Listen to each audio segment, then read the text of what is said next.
दोस्तों ये कहानी तब की है जब मैं एक ट्रक ड्राइवर हुआ करता था। हालांकि अब इस काम को मैंने हमेशा हमेशा के लिए अलविदा कह दिया है। तो आइए जानते हैं मेरी ज़िंदगी के साथ हुई एक ऐसी खौफनाक घटना जिसके बाद मेरी ज़िंदगी पूरी तरह से बदल गई। मैं जिस काम को भगवान की तरह पूजा करता था उसी काम ने मुझे बैक फुट पर धकेल दिया था। दोस्तों ये उन दिनों की बात होगी जब सामान पूरी तरीके से डिलीवर होकर निकलता था तो मुझे हर डिलीवरी के ऊपर 5,000 की रकम मिलती थी और मैं कोशिश करता था कि 2-3 दिनों में एक डिलीवरी को पूरी तरह से ख़त्म कर दूं। एक शाम जब मेरा ट्रक कंटेनर पूरी तरीके से भर गया था तो मैं उसे लेकर निकलने वाला था। इसी बीच मुझे पता चला कि आज मेरे खलासी की तबीयत बिगड़ गई है, तो ऐसे में सामान की निगरानी रखना मेरा ही काम है और मुझे अकेले जाना होगा। आज से पहले मैंने कोई भी डिलीवरी अकेले नहीं की थी। हर डिलीवरी में मेरे साथ मेरा खलासी होता था। ऊपर से इस डिलीवरी को करते समय मुझे काफ़ी चीज़ों का ध्यान भी रखना था, क्योंकि आज जिस जगह पर मैं जाने वाला था वो मेरे लिए एक नई जगह थी। उसी जगह पर मैं आज से पहले कभी नहीं गया था। फिर मैं अपनी ट्रक लेकर अपने अड्डे के लिए निकल पड़ा। वैसे तो हम ट्रक ड्राइवर रात में डिलीवरी करते समय बड़ी राहत की सांस लेते हैं, क्योंकि जैसे सुबह का माहौल होता है तो ट्रैफिक सड़क पर इस कदर फैल जाता है कि हम किसी भी हालत में उस ट्रैफिक को पार नहीं कर पाते, खासकर जब हमारी ट्रक पूरी तरह सामान से लदालद भरी हुई हो। कुछ देर के बाद जब मैं टोल टैक्स पर पहुंचा तो टोल काटते वक्त उस आदमी ने कहा, भाई साहब किस तरफ जा रहे हो आप? तो मैंने अपने हाथ से इशारा करते हुए कहा, बरमूडा आंगनवाड़ी की तरफ जा रहा हूँ, आपको चलना है क्या? जैसे मैंने उस जगह का नाम लिया तो उस आदमी ने मेरी तरफ अपना हाथ करते हुए कहा, अरे नहीं नहीं भाई साहब, वहाँ कोई नहीं जाता है और मुझे वहाँ जाकर मरना नहीं है। उस आदमी की बातों ने मुझे एक पल के लिए हैरान कर दिया था। फिर मैंने ज़्यादा ध्यान नहीं दिया और अपनी ट्रक लेकर वहाँ से निकल पड़ा। मैं नहीं जानता था कि आज की कमबख्त रात मेरे लिए काफ़ी ज़्यादा खौफनाक सिद्ध होने वाली है।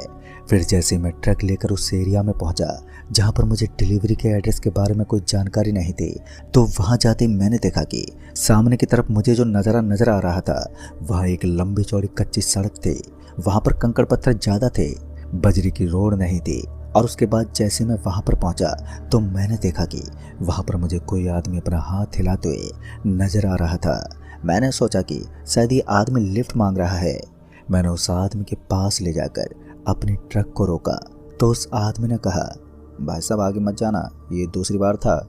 जब मैंने उस रास्ते के बारे में एक अजीब बात सुनी थी तो मैंने उस आदमी से बोला, क्यों भाई साहब आगे क्या है? तो उसने इस हाथ को गर्दन पर रखते हुए मुझे मरने का रिएक्शन दिया। यह देखकर मैं पूरी तरीके से हैरान रह गया था। अभी मैं उस आदमी से कुछ और बातें पूछने वाला था कि वो किसी पागल कुत्ते की तरह वहाँ से भाग निकला। ऐसा लग रहा था मानो उस आदमी का दिमाग सटका हुआ है। जब मैंने साइड मिरर में देखा तो वो आदमी मेरी ट्रक की लाइट से अब काफ़ी दूर चला गया था। उन लोगों ने मेरे अंदर एक वहम डाल दिया था, आखिर इस रास्ते में ऐसा क्या है। उसके बाद जैसे मैंने ट्रक को स्टार्ट किया तो पता नहीं कैसे लेकिन सड़क के बीचों बीच में मुझे 2 आंखें चमकती हुई नजर आई। मैं उन्हें ठीक से देखने की कोशिश करने लगा। फिर काफ़ी देर तक मैंने ट्रक की हेडलाइट को जलाए रखा, लेकिन अब वो 2 चमकती हुई आंखें तो ट्रक के सामने से गायब नहीं हो रही थी। फिर मैंने ट्रक की लाइट को ऑफ किया तो मैंने देखा कि इतना गहरा अंधेरा होने के बावजूद भी वो आंखें चमक रही थी, यानी कि वो हेडलाइट्स के बिना ही चमक सकती थी। फिर मैंने ट्रक को आगे बढ़ाया। इस बार मैंने अपनी गाड़ी को पूरे संतुलन के साथ आगे बढ़ाया था, क्योंकि उस रास्ते के बगल में एक गहरी खाई बनी हुई थी। शायद वो कोई खदान थी जिस पर काम चल रहा था, लेकिन अब वहाँ के सारे कर्मचारी शायद काम छोड़कर घर जा चुके होंगे। इतनी रात को वहाँ कौन काम करता है? तभी मेरी नज़र एक आदमी पर पड़ी जिसके हाथ में कुछ था। ऐसा लग रहा था मानो वो मिट्टी को खोदने वाला औजार है। फिर कुछ देर तक तो मैं उस आदमी को इसी तरह घूरता रहा। फिर वो आदमी चुपचाप सड़क से उतरकर उस खदान में चला गया। फिर दोबारा मैंने सामने की तरफ देखा तो मुझे उन चमकती हुई आंखों की याद आ गई, लेकिन अब सामने की दिशा में मुझे वो चमकती हुई आंखें नजर ही नहीं आ रही थी। मैं अपनी आंखों को फाड़कर अभी भी उसी तरफ देख रहा था, लेकिन वो चीज़ मुझे नजर ही नहीं आई। मुझे लगा कि शायद वो कोई जंगली जानवर है जो अब यहाँ से गुजर चुका है। फिर मैं बिंदास होकर फिर से ट्रक ड्राइव करने लगा, लेकिन साला किस्मत को आज ही खराब होना था। इतनी घनी रात में अचानक ही ट्रक झटका खाकर रुक गई। ट्रक को इस तरह रुकता देख मुझे समझ में आ गया था कि पहले वाली प्रॉब्लम फिर से जन्म ले चुकी है। दरअसल मेरी ये ट्रक जिसका इंजन काफ़ी पुराना हो गया था, उसके बाद मैं तुरंत ही नीचे उतर गया और अपनी ट्रक के सामने वाली बोनट को खोलने लगा। अभी मैं ट्रक को चेक कर ही रहा था कि तभी वो आदमी फिर से मेरे पास भागते आया। फिर उस आदमी ने कहा, अरे भाई साहब, मैंने तो बोला था कि इस रास्ते से मत गुजरो, लेकिन तुम कहाँ किसी की सुनते हो। उस पागल आदमी की बात सुनकर मैं हल्का सा गुस्से में आ गया और गुस्सा करते हुए बोला, अबे है कौन तू और यहाँ क्या कर रहा है, चल निकल यहाँ से। मुझे लग रहा था कि इस आदमी का दिमाग सटका हुआ है, इसलिए अजीब अजीब बातें कर रहा है, लेकिन हकीकत तो मुझे भी नहीं पता था। फिर मैं अपने ट्रक के बोनट को चेक करने में जुट गया। अभी मैं अपने ट्रक के बोनट को चेक ही कर रहा था कि तभी मेरे कान में किसी की आवाज़ आई, चले जाओ यहाँ से, वरना धरती में यहीं पर जिंदा गाड़ दिए जाओगे। पहली बार तो मैंने इस बात पर ज़्यादा ध्यान नहीं दिया, लेकिन फिर एक बार मुझे इसी तरह की आवाज़ का अनुभव हुआ। जैसे मैं अपने पीछे मुड़ा तो मुझे कंबल ओढ़े कोई उस रास्ते से भागता हुआ नजर आया। उसके बाद जैसे वो आदमी वहाँ से कंबल ओढ़कर भागा तो मैं भी तुरंत उसका पीछा करने लगा। और इस समय तक मैं भूल गया था कि मुझे अपनी ट्रक को ठीक करना है, क्योंकि मुझे लग रहा था कि शायद वो आदमी कोई चोर है। अभी वो आदमी वहीं बगल में नजर आने वाले खदान के अंदर चला गया और तभी मेरे कदम भी एकदम से थम गए, क्योंकि उसके बाद मुझे लगा कि मुझे इस खदान के अंदर नहीं जाना चाहिए, क्या पता अंदर क्या मौजूद हो। इसलिए मैं वापस से पलटने लगा और यही सोचकर मैं वापस से ट्रक के पास पहुंच गया।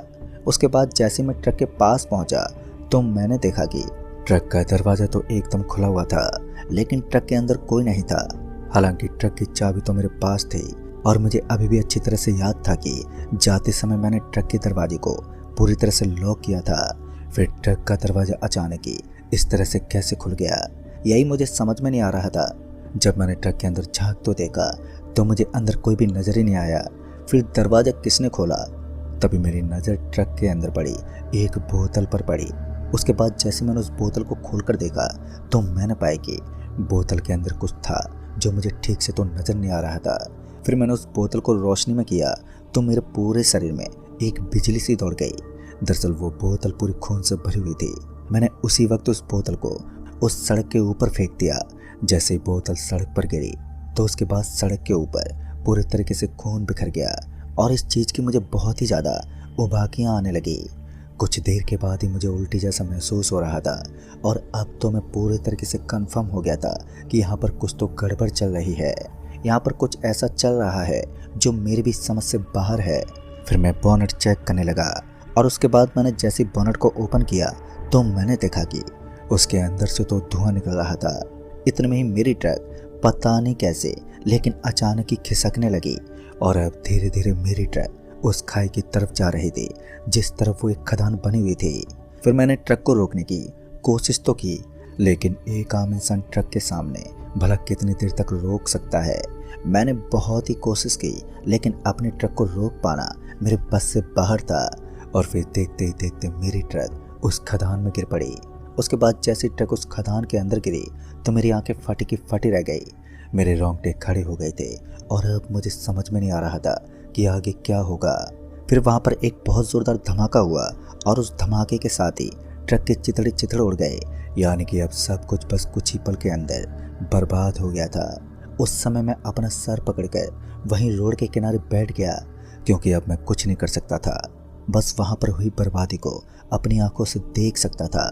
अभी मैं अपना सर पकड़कर उस सड़क के किनारे बैठा ही था कि तभी वो पागल आदमी फिर से भागते हुए मेरे पास आया और बोला, अरे भाई साहब क्या हुआ, मैंने तो पहले ही बोला था अपनी बर्बादी देखनी है तो यहाँ रुक जाओ और अगर अपनी ज़िंदगी बचानी है तो यहाँ से निकल जाओ, लेकिन तुमने तो मेरी बात ही नहीं मानी।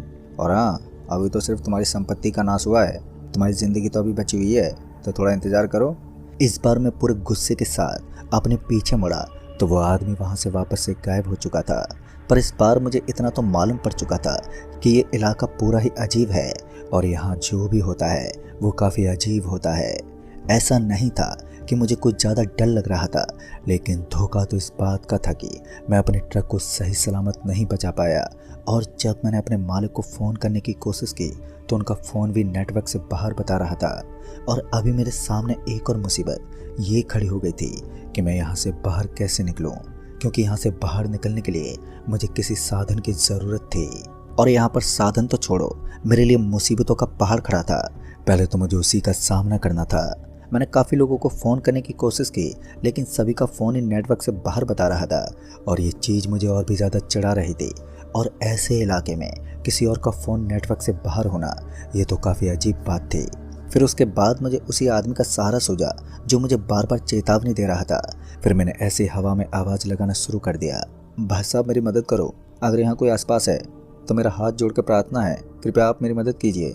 लेकिन मेरे सामने कोई आवाज़ ही नहीं आ रही थी और इसी चीज़ ने मुझे काफ़ी ज़्यादा हैरान करके रखा था कि वो पागल सा आदमी पल भर में ही कहाँ चला जाता। फिर उसके बाद मैंने वहाँ से पैदल पैदल चलना ही ठीक समझा। उसके बाद मैं अपने कदम पटकते पटकते वहाँ से निकल ही रहा था कि तभी मेरे पीछे से आवाज़ आई, अरे ओ साहब जी, ज़रा खदान के अंदर वाले दरवाजे तक आना। और जैसे मैंने इस आवाज़ को सुना तो मैं एकदम से पीछे पलट गया और जब मैंने अपने पीछे मुड़ कर देखा तो मैंने पाया कि काले कलर के कपड़े पहने एक आदमी खड़ा था। उस आदमी के लिबास से ऐसा लग रहा था जैसे कि वो आदमी कोई कर्मचारी है और उस खदान के अंदर काम करता है। मैं यही सोच रहा था कि तभी उस आदमी ने कहा, अरे हाँ भाई साहब, मैं एक कर्मचारी हूँ और इस खदान के अंदर काम करता हूँ। हमारे साहब ने आपको अंदर बुलाया है और यहाँ पर ट्रक पलट जाना कोई बड़ी बात नहीं है। उस आदमी की इस बात को सुनकर एक टक में उसे घूरने लगा। फिर उसने कहा, और आप मेरे पीछे पीछे आइए, मैं आपको उन तक छोड़ देता हूँ। मुझे लग रहा था कि अब यहाँ से बचने का यही एकमात्र रास्ता है, तो फिर मैं उस आदमी के पीछे पीछे चल पड़ा। और जैसे ही हम खदान के दरवाजे से खदान के अंदर गए तो मैंने देखा कि उस खदान के अंदर एक बदबू आ रही थी। ऐसा लग रहा था मानो कोई मरा हुआ जानवर सड़ रहा हो। इसी बीच में मेरी नज़र सामने की तरफ बैठे एक आदमी पर गई और उस आदमी को देखकर ऐसा लग रहा था मानो वो कोई आदमी रईस आदमी है। और तभी उस खदान के अंदर से सफ़ेद रंग का धुआं निकलने लगा। वो बिल्कुल वैसा ही तो धुआं था जैसा कि कुछ देर पहले मैंने अपने ट्रक के अंदर से निकलते हुए देखा था। इस धुएं को देखकर मैं एकदम से हैरान रह गया और फिर उस खदान के चारों तरफ देखने लगा। तभी सामने बैठे उस आदमी ने कहा, क्या हुआ भाई साहब, ज़रा आगे तो आना। अभी उसने इतना कहा ही था कि अचानक ही मेरे हाथ में तेज जलन हुई और जलन इतनी बढ़ गई कि अपने हाथ को इधर उधर सहलाने लगा। लेकिन वो जलन अब मुझे बहुत ज़ोर से महसूस हो रही थी। जलन इस कदर बढ़ गई थी कि मैं बहुत ज़ोर ज़ोर से अपने हाथ को झटके देने लगा। और तभी सामने बैठे उस आदमी ने कहा, हमें भी ऐसा ही महसूस होता है जब तुम लोग बिना कुछ सोचे समझे अपनी गाड़ी से मजदूर लोगों को टक्कर मार देते हो। जैसे उस आदमी ने मुझे ये बात कही तो मैं उसे बड़े ही ध्यान से देखने लगा, क्योंकि आज से पहले मैंने ऐसा कभी नहीं किया था कि मेरे ट्रक के सामने कोई आए और मैं उसे कुचल दूँ। उस आदमी की बात सुनकर मैं उस पर गुस्सा करते बोला, लेकिन तुम ऐसा क्यों बोल रहे हो, मैंने तो आज तक किसी को कोई नुकसान नहीं पहुंचाया। मैंने इतना कहा ही था कि फिर अचानक उस आदमी ने अपने कदमों को धरती पर पटक दिया और जैसे वो नीचे उतरा तो सच में वहाँ की पूरी ज़मीन बुरी तरह से कांपने लगी और मैं एकदम से ही नीचे गिर पड़ा। फिर उस आदमी के कदम मेरी तरफ बढ़ने लगे। जब मैंने उस आदमी के पैरों को ठीक से देखा तो मैंने पाया कि उस आदमी के पैर पीछे की तरफ मुड़े हुए थे और वो काफ़ी ज़्यादा डरावना था। और जैसा कि हमारे दादाजी और बाकी पूर्वज बताते थे कि भूत प्रेत ऐसी चीज़ों के पैर पीछे की तरफ मुड़े हुए होते हैं, लेकिन आज से पहले मैंने इन चीज़ों में कुछ खास विश्वास नहीं किया था। इस बार मैं बहुत ज़्यादा डर गया था कि मैं अपने जलन होने वाले हाथ को लेकर वहाँ से भागने ही वाला था कि अचानक ही मेरी पूरी की पूरी बॉडी किसी बर्फ़ की सिल्ली की तरफ वहीं जम गई। मैंने अपने शरीर को बहुत हिलाने की कोशिश की, लेकिन मेरी पूरी ताकत झोंकने के बाद भी मेरा जिस्म बस उसी जगह पर जमा रहा। अब तो मेरी पूरी बॉडी गर्म हो चुकी थी। मैं अपनी पूरी गर्म हुई बॉडी के साथ बस वहीं स्थिर खड़ा रहा।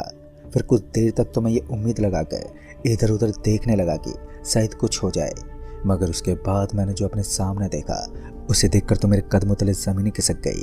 दरअसल उस आदमी ने अपने कपड़े उतार दिए थे। उसके साथ बाकी जो कर्मचारी थे उन्होंने भी उस आदमी के साथ अपने कपड़े उतारना शुरू कर दिया। और जैसे मेरी नज़र उनके जिस्म पर पड़ी तो सच में मेरे रोंगटे खड़े हो गए। दरअसल उन सभी के पेट के अंदर एक गड्ढा बना हुआ था और उस गड्ढे के अंदर आग निकल रही थी। इस नज़ारे को देखकर हर किसी की रूह कांप जाना एक लाजमी सा होता है। अभी मैं इस नज़ारे को देखकर वापस से पीछे की तरफ जोर लगा ही रहा था कि मेरे कान में आवाज़ आई, क्या हुआ, मैंने तुम्हें कहा था ना कि यहाँ से निकल जाओ, लेकिन तुमने मेरी बात ही नहीं मानी। इस बार मैंने अपनी गर्दन को घुमाने की भी कोशिश की, लेकिन मैं कुछ कर ही नहीं पा रहा था। तभी वहां पर गहरा गहरा अंधेरा छाने लगा और हट चुका था। ऐसा लग रहा था मानो ये सब मनमानी मेरे सामने बैठा वो शैतान कर रहा है, जिसके पेट के अंदर गड्ढा बना हुआ था। फिर उसने बड़ी गंभीर आवाज में कहा, तुम जरूर शराब पीकर ट्रक चलाते हो, इसलिए तुम्हारी ट्रक अचानक इस रास्ते बंद पड़ गई। तुमने कुछ गड़बड़ की है। उसने इतना कहकर मेरे ऊपर एक झपट्टा मार दिया, जिस वजह से मैं डर के मारे वहीं नीचे गिरकर तुरंत ही बेहोश हो गया। उसके बाद जब दोबारा मैंने अपनी आंखें खोली तो मैंने देखा कि अभी भी मैं उसी खदान के अंदर पड़ा हुआ था और वहां चारों तरफ वो भयानक शैतान नजर आ रहे थे। मेरी तो सांसें ऊपर नीचे हो रही थी। तभी मुझे वो पागल आदमी नजर आया जो उन सभी शैतानों के एकदम पीछे खड़ा था और वो मुझे अपना गला पकड़कर कुछ इशारा कर रहा था। दरअसल उस आदमी ने अपने गले में कुछ बांध रखा था और वो उसे तोड़ने को बोल रहा था। मुझे समझ में नहीं आया कि वो क्या बोलना चाहता है और फिर वो एक बार फिर वहां से गायब हो गया। पता नहीं क्यों, लेकिन उस आदमी की हरकतों से ऐसा लग रहा था मानो वो मुझे कुछ बताने की कोशिश कर रहा था, लेकिन मैं उसकी बातों को समझ ही नहीं पाया। अभी मेरे अंदर सोचने की शक्ति नहीं थी, लेकिन इसके बावजूद भी उस आदमी की बातें मेरे दिमाग में भटक रही थी। फिर कुछ देर के बाद ही मैं उन सभी शैतानों को गौर से देखने लगा और उसके बाद जब मैंने उस शैतान को देखा जो उनमें सबसे बड़ा था, तो मैंने देखा कि उसके गले में एक छोटी सी मणि थी और वो चमक रही थी। उसकी चमक कुछ ज़्यादा तो नहीं थी, लेकिन उस मणि को देखने के मात्र से ऐसा लग रहा था कि इस मणि के अंदर कुछ तो ऐसा खास है जो इसे अलग बनाता है। और कहीं ऐसा तो नहीं कि उस आदमी ने मुझे सिर्फ उस मणि को तोड़ने के लिए कहा था, क्योंकि वो मणि काफ़ी देर से चमक रही थी और अब मैं काफ़ी हद तक इस बात को तो समझ गया था कि जिस तरह उस आदमी ने मुझे इशारा करके बताया था, उसे देखकर तो ऐसा ही लग रहा था मानो वो मुझे ये बोल रहा है कि मुझे उस मणि को तोड़ना है। लेकिन उस आदमी के गले तक पहुंचने के लिए वहां तक मेरा हाथ पहुंचना भी बहुत ही ज़रूरी था। लेकिन उस आदमी से मैं इतनी ज़्यादा दूर था, तो भला मैं उसके पास इस तरह अचानक से कैसे पहुंच सकता था। अभी मैं ये सोच रहा था कि तभी मेरे कान में एक बार फिर से हल्की सी आवाज़ आने लगी। मुझे ऐसा महसूस हो रहा था कि वो पागलों जैसी हरकतें करने वाला आदमी यहीं कहीं आजू बाजू में मेरे बैठा हुआ है, जो मुझे कहीं भी नज़र नहीं आ रहा था।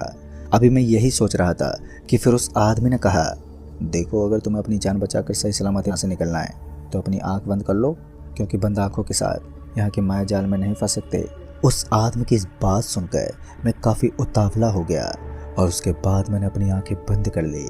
उस आदमी ने मुझे मुंह से तो नहीं बताया, लेकिन मुझे ऐसा ही लग रहा था कि मुझे किसी भी हालत में उस मणि को उस भयानक शैतान के गले से तोड़ना है और उसके बाद जैसे मैं उस मणि को तोड़ दूंगा तो यहाँ कुछ तो अजीब होगा।